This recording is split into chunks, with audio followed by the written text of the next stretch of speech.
Floral cake naman tayo for today's video. Mga mi, tara na G!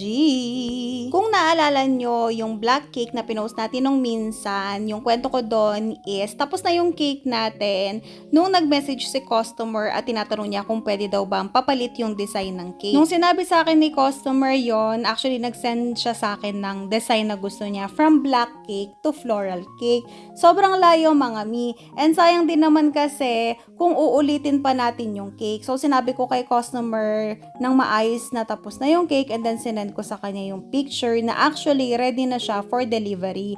Madaling araw kasi talaga ako gumagawa ng mga cake mga mi kahit na anong oras pa yung cake. Yung cake kasi i-deliver yun ng gabi sa kanila. Kapitbahay lang kasi namin yan si customer. Tapos sabi niya, o sige ganito na lang. Add na lang ako ng isa pang extra cake na floral design. Sakto naman meron akong pasobra na na-bake na cake no mga time na yon, pero hindi na siya aabot sa by 4. So sinabi ko kay customer kung okay lang sa kanya, aabot lang siya sa by 3 yung height ng cake natin. So sabi ni customer, okay lang naman yun basta meron siyang extra na floral cake pang picture. So ayan, 8 by 3 itong size ng cake na ito and then choco moist din yung filling. So yung sinend na design sa atin ni customer is powder blue, yung pinaka-color ng base cake natin.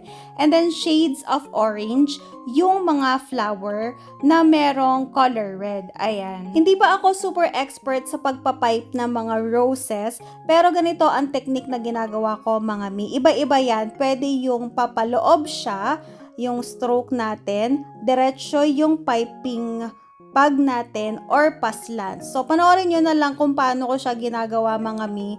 And then, i-pause nyo na lang and then i-replay para makita ninyo kung paano yung technique na ginagawa ko. Ito kasi yung pinakamadaling paraan para sa akin. And sana makatulong rin sa inyo. Pero kitang-kita nyo naman mga mi, diba? Kahit na hindi pa tayo bihasa sa pagpapipe ng mga roses, gamit ang icing, dahil sa ACC whipping cream, napapadali ang lahat. O diba, bunggahan? Kapag alam ninyo na ganito yung mga designs na ilalagay ninyo sa cake ninyo, kapag magbi-mix kayo ng icing ninyo sa ACC whipping cream, bawasan nyo lang ng konti yung water na nilalagay ninyo. Kung maalala ninyo, nag-post ako ng tutorial kung paano ang tamang pagmi-mix ng icing using our ACC whipping cream. Kalkalin nyo na lang yun mga mi, pero if ever na magka-time ako, lalagay na lang din natin sa comment section para mas madali nyo siyang makita. Tapos nagdagdag na lang din ako ng ibang design. Etong nilalagay natin using yung maliit na open star tip. And then syempre, hindi natin pwedeng kalimutan yung mga dahon-dahon. Kapag naglalagay ako ng mga leaf na design sa mga cakes natin, hindi ako gumagawa ng super duper color green. Hindi ko siya gusto. Gusto ko yung mga gantong color lang, parang sage green or super dark green, ganyan. Paano natin na-achieve yung ganyan? Blue, yellow, and color brown lang yan mga mi.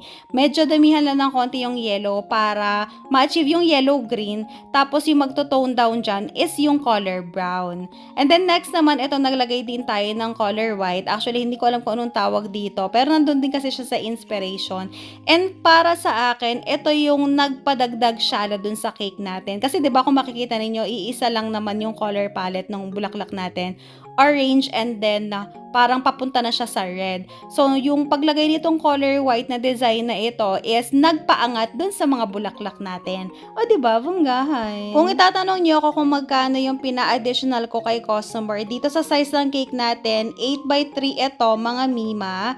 1/8 na lang yung siningil ko sa kanya dito, solo, walang kasamang cupcakes. Kasi nga, additional na lang din naman to. Pero syempre, mag-costing kayo mga mi, depende pa rin yan sa kung magkano nagastos ninyo at kung gaano kaganda yung quality ng gawa ninyo. Huwag nyo na rin ibabash yung mga pag-lettering natin dito mga mi, kasi nung mga time na to, hindi pa tayo ganun ka-confident talaga magsulat sa malalaking cake.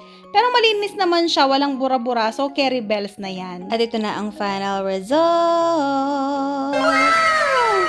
O diba, ang syala ng cake natin, napakasarap tingnan sa mga mata. And that's it for today. See you on our next video. Bye!